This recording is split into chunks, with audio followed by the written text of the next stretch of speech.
Perkenalkan, saya Emmanuel Satyo Yuwono, SSCM HUM. Saya salah satu dosen di Prodi Psikologi di Fakultas Psikologi Universitas Kristen Satyawacana Salatiga. Saya salah satu dosen untuk bidang ilmu psikologi sosial dengan peminatan di psikologi budaya. Hari ini saya ingin memperkenalkan salah satu mata kuliah yang akan saya ampu, yaitu Psikologi Kearifan Lokal. Psikologi Kearifan Lokal merupakan mata kuliah wajib di Fakultas Psikologi UKSW dengan bobot 2 SKS. Psikologi Kearifan Lokal adalah mata kuliah yang merupakan eksplorasi historis, filosofis, dan psikologis terhadap konsep kebijaksanaan dan sekaligus merupakan upaya reflektif kritis terhadap eksistensinya yang pada saat ini bersamaan berhadapan dengan keniscayaan perubahan budaya globalisasi. Secara khusus, kajian atas tema perkuliahan ini akan menghadap-mukakan antara ilmu psikologi yang syarat akan nilai non-Indonesia dengan nilai-nilai kebijaksanaan lokal di Indonesia. Jadi mata kuliah ini memiliki harapan bahwa mahasiswa mampu untuk belajar akan konteks lokal, terutama budaya yang ada di Indonesia yang dia mampu untuk menjawab tantangan secara global. Maka untuk menjawab persoalan tersebut, untuk mencapai tujuan perkuliahan, beberapa materi pokok bahasanya, diantaranya nanti ada pengantar, kemudian ada budaya sebagai dasar kearifan.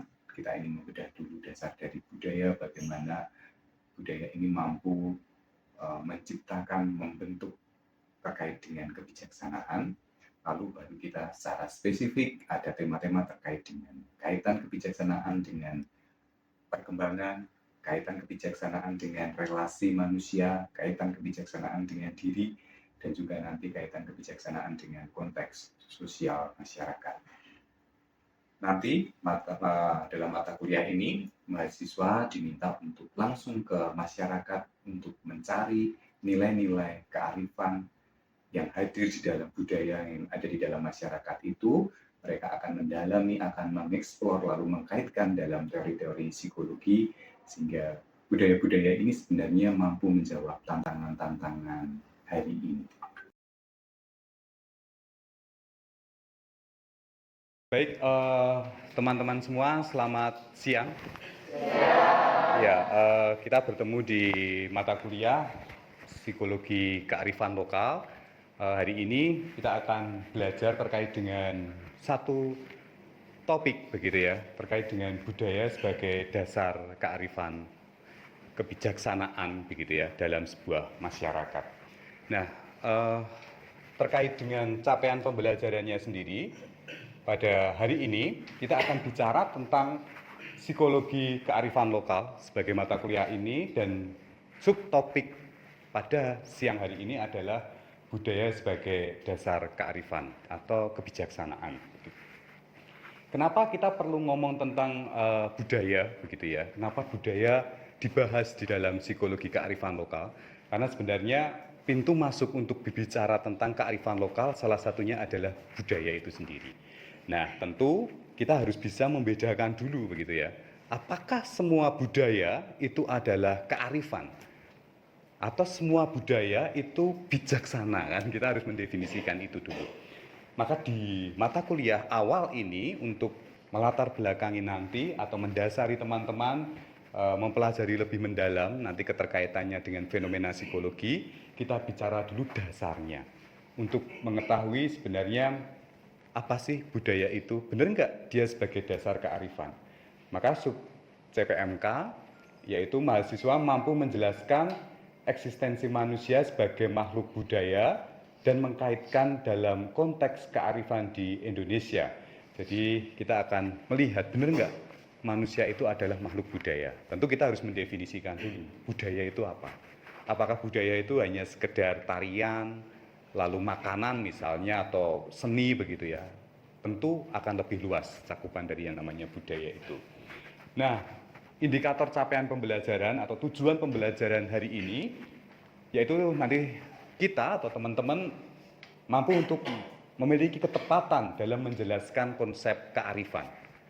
Jadi konsep kebijaksanaan itu sebenarnya seperti apa, sehingga nanti bisa mengetahui bahwa ini budaya yang arif atau ini disebut sebagai kearifan lokal dan ini tidak.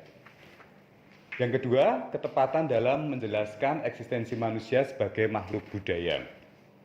Yang ketiga, ketepatan dalam mengidentifikasi kearifan lokal dalam konteks Indonesia. Bahan kajiannya atau yang mau kita pelajari hari ini adalah budaya sebagai dasar kebijaksanaan.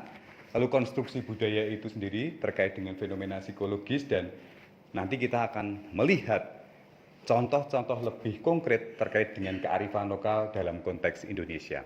Tentu setelah kita bisa mendefinisikan bahwa budaya tadi adalah sebagai dasar kearifan, gitu ya. Oke, saya akan masuk di materi yang pertama. Kita akan definisikan dulu teman-teman untuk mengetahui bahwa benar nggak budaya itu sebagai dasar kearifan. Maka secara terminologi dulu kita harus pahami apa sih sebenarnya kearifan itu, gitu ya.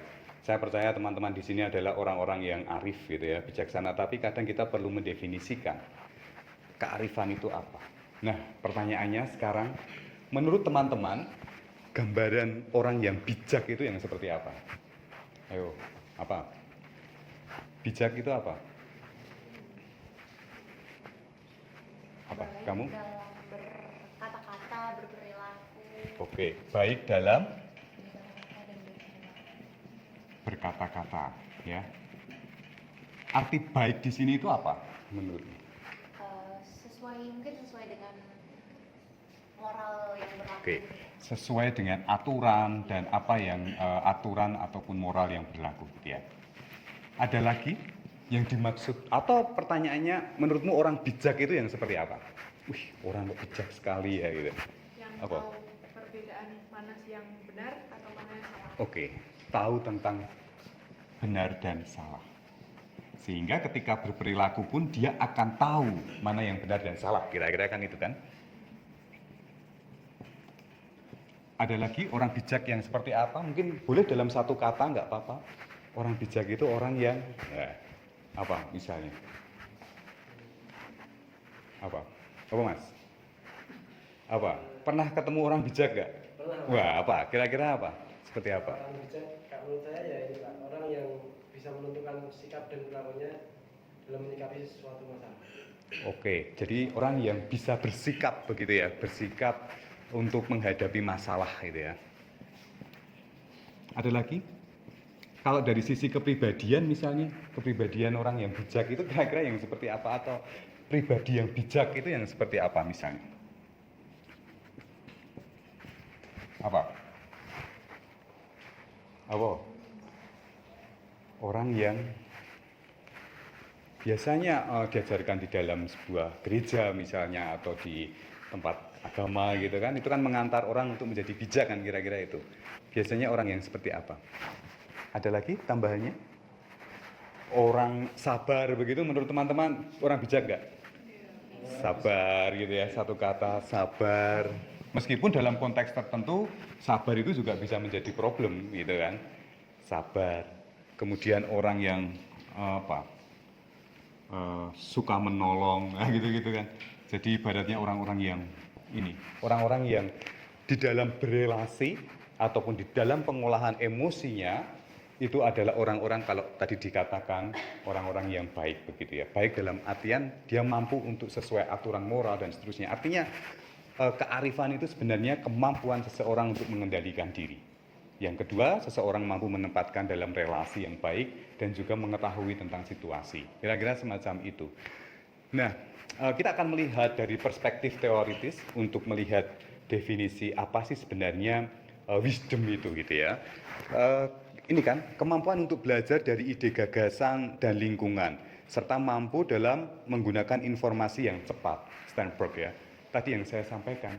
Jadi dia mampu menggunakan ide gagasannya, dia mampu untuk mengetahui benar dan salah dan seterusnya. Artinya dia mampu menggunakan pengalaman masa lalunya untuk menghadapi hidup saat ini. Itu orang bijak. Kadang orang bisa terjatuh pada situasi yang sama gitu kan. kesalahan yang sama, berarti dia bukan orang yang bijak. Harusnya tidak. Dulu pernah terjerat hutang gitu ya. Suatu saat kok terjerat lagi, berarti dia tidak menggunakan masa lalunya sebagai sebuah ide, gagasan untuk hidup lebih baik kan. Kira-kira semacam itu. Lalu kebijaksanaan juga terkait penggunaan ketidakpastian sebagai dasar tindakan yang diharapkan untuk menghasilkan pengetahuan yang lebih besar. Jadi kadang hidup itu rangkaian pengambilan keputusan, kira-kira semacam itu. Nah, jadi kebijaksanaan itu akan kita gunakan ketika kita mengambil sebuah keputusan, di mana pengambilan keputusan itu adalah sesuatu yang tidak pasti. Teman-teman ketika mau memilih pilihan A dan B sama-sama tidak pasti, lalu ketika Anda milih A, pertimbangan apa yang akan Anda pilih? Pasti itu ada pertimbangan terkait kebijaksanaan. Kan begitu ya, jadi apakah nanti ini kan kisah Salomo itu ya, ketika dihadapkan oleh dua perempuan yang sama-sama mengaku ini adalah anaknya, Salomo tidak tahu, tapi Salomo dianggap raja yang bijak. Karena apa? Dia mampu dalam situasi itu ketidakpastian, tapi dia berani untuk mengambil sebuah keputusan. Lalu sudah daripada rebutan, bayi ini kita bagi dua saja. Yang satu ibunya nggak terima, yang satu ibunya terima gitu ya. Udah nggak apa-apa gitu. Lalu dia mengatakan, yang tidak terima inilah adalah ibu kandungnya. Dan kira-kira semacam itu. Jadi bagaimana situasi yang tidak terbayangkan Salomo berani mengambil sikap itu. Gitu ya. Ini terkait dengan kebijaksanaan. Maka dalam artian ini tadi saya sampaikan, Steinberg kesimpulannya orang yang bijaksana atau kearifan itu adalah kemampuan seseorang terkait intrapersonal, interpersonal, dan ekstrapersonal. Interpersonal, ya. Interpersonal itu berarti kan bagaimana orang itu mampu untuk bicara tentang relasi interpersonal satu dengan yang lainnya. Tadi contoh-contoh mampu bersikap dengan yang lain, memaafkan dan seterusnya. Intrapersonal itu kan berarti di dalam tadi ya, orang yang sabar, tidak mudah marah gitu kan, mengelola emosi, menerima diri, itu orang-orang yang bijak. Lalu yang ketiga ekstrapersonal, menjaga alam semesta, lingkungan, itu adalah orang-orang yang bijak, kita katakan itu. Sepinter apapun Anda, kalau Anda merusak alam, sia-sia, kira-kira semacam itu. Gitu ya. Oke. Maka kearifan lokal nanti kita akan melihat ada nggak sebenarnya budaya-budaya lokal yang dia mampu menumbuhkan tadi, intrapersonal, interpersonal, dan ekstrapersonal. Oke? Kita akan melihat di situ, jadi nilai-nilai yang ada di dalam diri kita.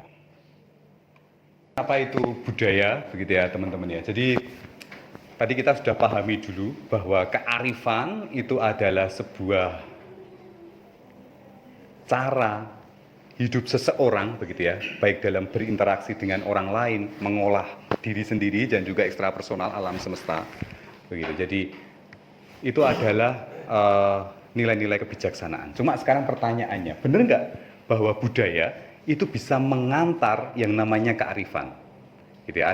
Apakah budaya itu sebagai sarana kearifan itu sendiri? Gitu ya. Nah, untuk memahami itu, kita pahami dulu apa sih sebenarnya budaya itu, kan begitu. Nah, sekarang ada tugas teman-teman, silahkan teman-teman gambarlah seekor ayam ya, dengan cepat gitu ya. Oke, gambarlah seekor ayam secara cepat untuk kita pahami sebenarnya budaya itu apa sih gitu ya. Oke, cukup ya? Sambil dibayangkan, sudah? Oke, cukup teman-teman. Baik, sudah dibayangkan ya. Yang tidak bawa kertas tidak apa-apa, yang penting bayangkan gambar ayamnya seperti apa, oke? Siapa yang ayamnya, nggak kayak gini ya, menghadapnya seperti ini. Silakan tunjuk jari. Siapa yang menghadapnya berbeda? Rata-rata menghadapnya ke sini ya? Ada yang berbeda? Enggak ya? Sekarang pertanyaannya, kenapa tadi kok menghadapnya rata-rata ke sini? Refleks. Ada yang lain lagi? Anda mikir nggak?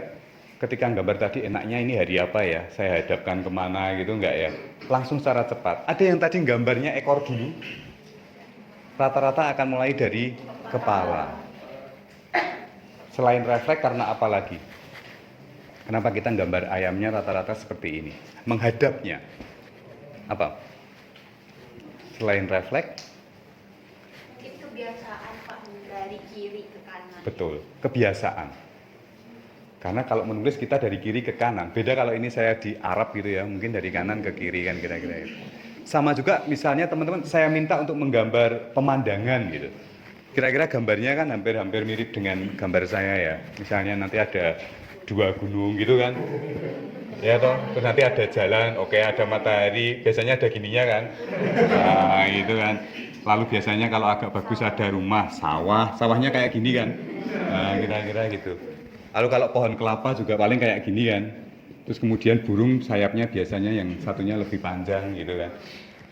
Artinya apa? Guru TK kita mungkin sama ya. Yang pertama itu. Yang kedua sama juga kebiasaan. Artinya apa yang ada di dalam pikiran kita lalu tindakan kita itu kadang menjadi sesuatu kebiasaan. Kebiasaan itu muncul karena apa? Karena masa lalu sebenarnya. Kan begitu. Nah, kenapa saya ingin masuk ketika kita bicara budaya, teman-teman saya minta untuk menggambar tadi, gitu ya. Karena dalam karakteristik budaya itu sendiri, budaya adalah ide, sikap, nilai, dan keyakinan. Yang akhirnya, tadi saya setuju, mengantar menjadi sebuah kebiasaan. Mengantar yang namanya menjadi sebuah refleks, kan kira-kira semacam itu. Ide, nilai, keyakinan. Kalau itu sudah sebuah keyakinan yang benar itu seperti ini gitu ya. Mengapa teman-teman kalau makan menggunakan tangan kanan? Karena kebiasaan kan. Bisa enggak dengan tangan kiri? Bisa saja. Bisa enggak langsung mulutnya? Nah, ya. Saya yakin bisa, meskipun kita kayak tapi setidaknya teman-teman bisa menyelesaikan itu. Tapi apa? Ada kata-kata yang namanya tidak sopan. Lalu kadang karena itu menjadi sebuah budaya yang benar itu makan itu seperti ini itu kan. Itu kan terkait dengan nilai. Ini saya baru kasih contoh tentang makan ya. Belum nanti pada sikap sampai nanti keyakinan yang benar itu seperti ini. Mungkin suatu saat Anda menikah dengan orang yang dia tidak punya kebiasaan ini bisa konflik gitu ya. Yang benar itu makan tangan kanan enggak tangan kiri. Persoalan mandi pun sebenarnya itu budaya ya. Budaya kita mandinya sehari 2 kali. Meskipun saya percaya sekarang Anda ngekos mandi juga 3 hari sekali gitu. Kira-kira itu. Musik pun juga sama, budaya. Karena selera, akhirnya Anda sering mendengar musik itu menjadi nilai, dan seterusnya. Itulah budaya, maka produk-produk budaya kira-kira nanti bisa masuk di situ. Maka kita melihat definisi dari budaya sendiri adalah keseluruhan yang kompleks yang di dalamnya termasuk segala pengetahuan, kepercayaan, kesenian, moral, hukum adat, dan segala kemampuan dan kebiasaan lain yang diperoleh manusia sebagai seorang anggota masyarakat.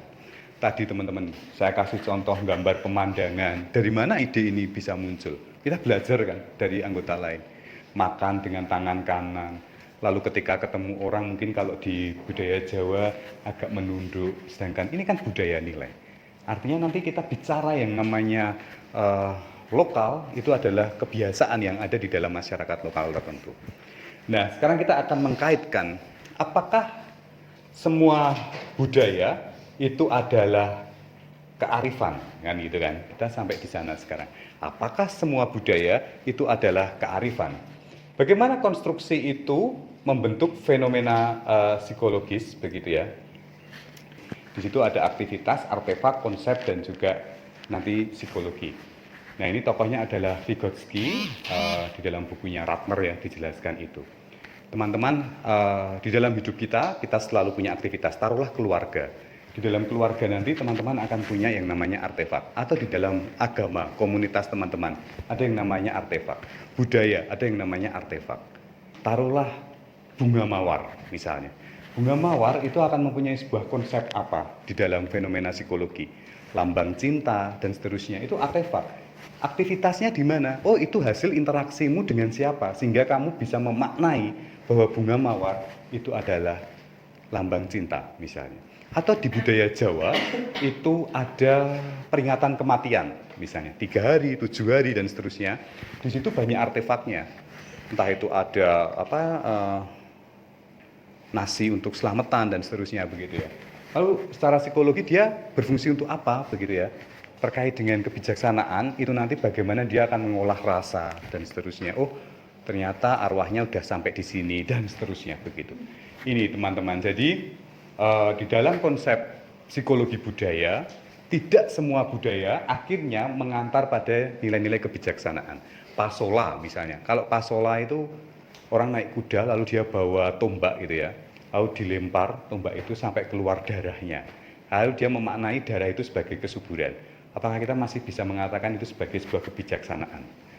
Kan kita perlu mempertanyakan ulang lagi itu, begitu ya. Jadi intinya bagaimana budaya, nilai-nilai kebijaksanaan, keyakinan akan menghasilkan sebuah artefak dan mempunyai konsep kebijaksanaan secara psikologis.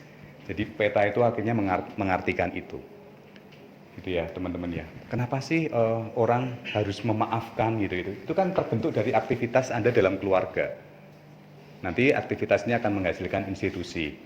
Bentuk-bentuknya nanti artefaknya bisa berupa bahasa, lalu kenapa sih kita harus memaafkan? Dan seterusnya itu untuk bicara tentang konsep psikologinya. Oke. Kemudian yang terakhir teman-teman, kita akan mendeskripsikan di dalam konteks. Saya ingin memberikan satu contoh video ini untuk nanti memberikan contoh lebih konkret terkait dengan budaya sebagai dasar kearifan. Gue udah baca buku profil perusahaan bokap gue. Sistemnya masih kuno. Kalau gue cuma jadi manajer, gue susah ngebedain sistemnya. Cuma gue sekolah MBA di luar. Kalau nggak sekali lagi gue nggak bisa.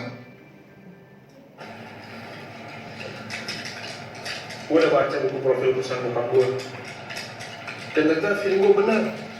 Masih banyak yang harus benerin. Kalau gue cuma jadi manajer, gue susah ngebedain sistemnya. Sistemnya masih kuno. Cuma gue sekolah MBA di luar. Kalau nggak sekali lagi gue nggak bisa. Tapi kayaknya bokap gue masih belum percaya sama gue. Santai men, jelasin lagi aja. Siapa tahu ya kan.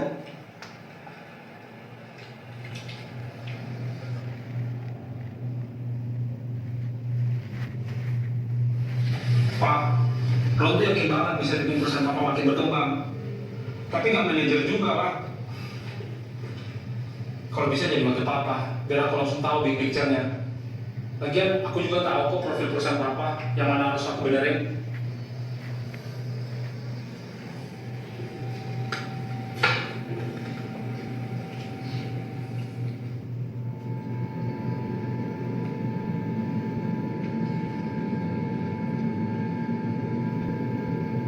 Ngapain sih, Pak?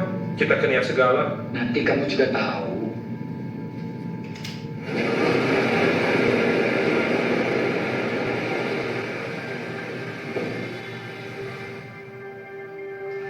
Suka kamu di sini? Suka, Pak. Salam dulu. Terima kasih, Pak.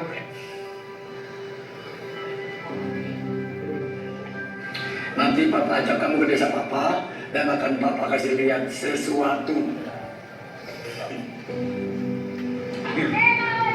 Ini desa Papa ya? Iya. Dari kecil Papa di sini. Enak kan? Suasananya enak. Iya. Ya ampun. Aja dulu ya. Bangga. Ah iya. Saya ini nama saya. Iya. Ini rumah.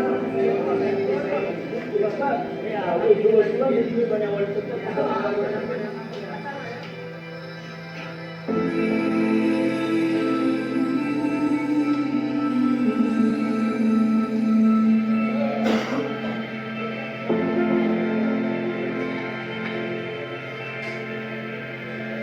Jadi ini yang Papa mau tunjukin.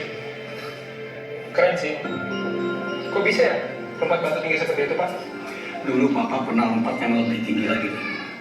Bukannya itu dia yang paling tinggi, Pak? Menurut kamu, melompat dari desa ini ke Jakarta dan bikin usaha sebesar sekarang, apakah itu bukan lompatan yang tinggi?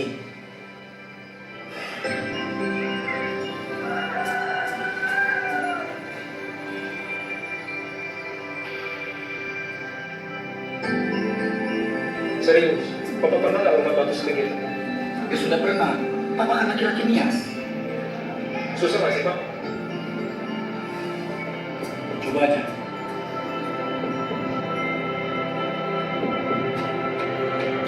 Kamu tahu ya, tujuan lompat batu itu bukan sekedar melompati batu yang tinggi, tapi ini untuk mengukur kedewasaan seorang laki-laki. Ini tentang tanggung jawab.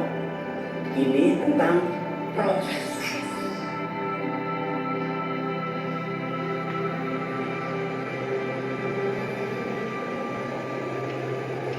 Ngapain kamu, Ron? Apa lihat dari tadi kamu ngelamun aja? Iya Pak, masih kepikiran lompat batu tadi. Orangnya hebat-hebat ya.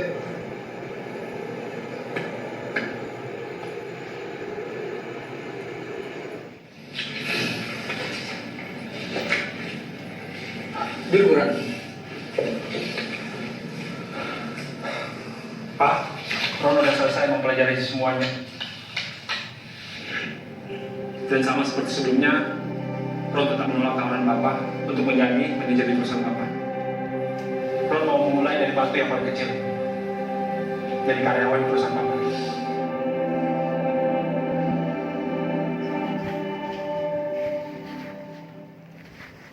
Oke.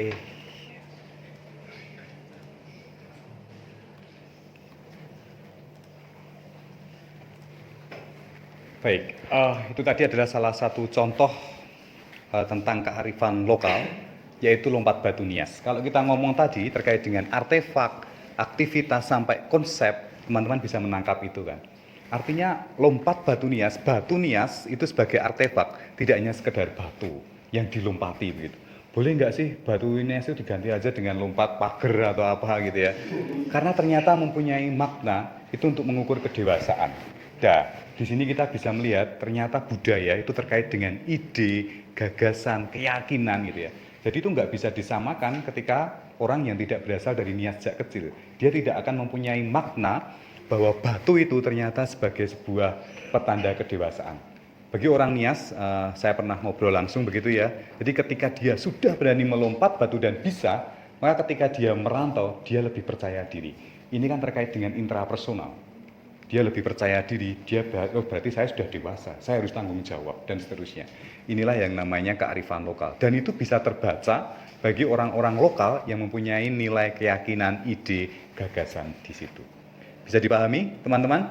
Nah, sekarang tugas teman-teman, cari dan identifikasi budaya di sekitar Anda yang memiliki makna kearifan dengan menggunakan faktor menurut Vygotsky tadi.